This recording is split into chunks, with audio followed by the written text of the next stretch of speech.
From WFRB-TV Local 5, your local election headquarters, this is Newsmaker Sunday with your host, Tom Lasee. Good morning and welcome to Newsmaker Sunday. I'm Tom Lasee, and today we've got the pleasure of being joined by State Senator Frank Lasee, running for the 8th Congressional District seat. Senator, thanks so much for joining us this morning. Much appreciated thank you for being here. Thank you for having me. A little background on Senator Frank Lasee as you look on the screen. Senator Frank Lasee representing the 1st Senate District, a seat he has held since 2011. Before that, he served in the Wisconsin Assembly, representing the 2nd Assembly District from 95 till 2009. Before that, Ledgeview Town Chairman. Public opinion, let us begin with that. National polls, as you well know, showing Congress in relatively low self-esteem right now. Yes. The Republican establishment seemingly pushing back on one candidate who maybe is leading in the presidential polls. Why do you want to go to Congress? Why run now? Well, I want to go to Congress really to work for the people of the 8th District, to head our country in the right direction. So often it feels like, and what I'm hearing from people, and I agree with it, is Washington isn't working for us. Too often it seems to be working against us or making our lives more difficult, more expensive, more costly. And I'd like to work in reversing that. What I've done in Madison and what I do in Washington, if the people here want to send me to work for them, is I look at the big picture items, and there's 3 major issues that I look at. And then from there, getting down into the day-to-day things that make difference in people's lives. And I've had success there in Madison, because sometimes those big issues only come up once in a while, and you're trying to make it, and oftentimes it feels like you're banging your head against the wall. But a lot of those small issues that really affect people's lives, you can make progress on them. And once I learned, having been in the legislature, that progress is good, getting everything you want is not possible, and making progress and accepting that, I've felt good about what I do. Off the campaign trail for just a moment, this week we said goodbye to Nancy Reagan. Yes. I know that at your young age, you perhaps weren't too affected by the Reagan presidency, but did the Reagans, Nancy or Ronald, have any effect on how you approach things today? Well, I'm 54, and I remember them very well. I mean, it was my teenage years and through the 20s, but it's just what a class act, what great people, and their love story is tremendous, how they cared about each other. I mean, Nancy Reagan is just a wonderful, classy lady that was really good for our country. And he led us in the right direction. I mean, he did some amazing things. I've always been a student of history and interested in history. So, the Cold War, strengthening America, leading us in a direction, putting a positive, a positive face on conservatism, on smaller government. And in fact, we've gone to such a time now where government is so big, so expensive, so overreaching, that in many ways I think President Reagan was before his time. So I think they did a wonderful thing for our country. I'm glad that he was president. And, I think Nancy has had a long life and should be mourned. And I think their love story is tremendous. It was.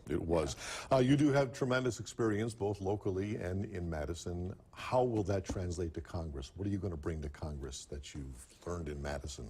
Well, I think like many people, and that's an interesting thing that people will talk about in the campaign as well, we need term limits, or we want someone who doesn't have experience. And I'm not so sure. I recently had a new hip put in, and my surgeons had a couple decades of experience, and I'd prefer someone with a couple decades of experience than someone freshly out of medical school or just finishing their internship, a little bit of practice. But what I've gained is that understanding of you got to have the votes. I look at things very practically, and you got to have the votes to get things passed. In Wisconsin, it's get it through both the Senate and the Assembly and have the governor sign it. If you can't get all 3 of those, it's not a new law. And so you have to go work with the various interest groups, and almost anything of importance has multiple sides to it, multiple people who are interested, multiple groups that are interested, and you have to be fair, listen to all sides, and then work through things. For instance, it's waiting for the governor to be signed right now, a bill that I'm very proud of, and a problem that's been existing a long time here in Wisconsin is the DNR, in their wisdom, is considered many ditches, roadside ditches, drainage ditches, as navigable streams because they get a little bit of water in the spring. Right. And then you want to, put in a culvert. You want to change your road. You want to, go dredge it out so it still drains. And you run into all kinds of bureaucratic red tape and sometimes extra tens of thousands of dollars of flood studies and things. So we proposed part of a bill to eliminate that and say all man-made ditches are no longer navigable streams. We heard from environmentalists. We heard from others. Some didn't want to change it, but they said, you know what? And I've seen it out here in Swamico. It's a great thing to watch, and we're almost in the season where the northern come in and spawn right in the right in the ditches right next to the roads, right over here in Swamico. So we amended the bill. So the law, when the governor signs it, is all those man-made ditches are no longer navigable streams unless they're used for spawning by fish or used by fish to get to spawning grounds, which I think is a fair, right thing to do. The DNR should have purview over those particular types of ditches. And that's an example of everyday things that for decades this has been a problem for a lot of different people doing a lot of different stuff, and granted somewhat minor, but in many ways it'll make people's lives better, and we're protecting the environment, which is very important. So I'd use that experience, to your question, I'd use that experience of working difficult issues, getting the votes you need, making sure that both houses of the legislature have enough votes, and then that, you know, in Washington be the president to sign it. And these are all part of big bills. It's a little more complicated there, but the principles are the same, and getting the votes is what's really important. Let's talk about another bill that you're behind on the Madison front. This week you called on the Senate leadership to bring a bill to the full Senate floor. You asked for this to be done on the Senate's final day, March 15th, called the Sanctuary Cities Bill. Now let's show people at home what you said about this bill. You released a statement, and this was what you released on Wednesday. This bill will stop some cities from blocking their police officers from asking people they arrest for crimes, not traffic stops, whether they are here legally or not. ICE, in the case of dangerous illegals, can then deport them. This makes our streets safer and saves taxpayers money. We don't want cities in Wisconsin becoming known as sanctuary cities where illegal immigrants can come as a safe haven. Tell us about the bill. Well, I think this bill is a very good idea. It's passed the Senate, the Assembly, so we're waiting in the Senate. It's a partisan bill. No Democrats are supporting it. For some reason, they want to have illegals come here, I guess. And I think that we shouldn't. We should be following the federal law in this instance. And there are a couple cities, Madison and Milwaukee. For the rest of the state, so far, no other cities are starting to do this.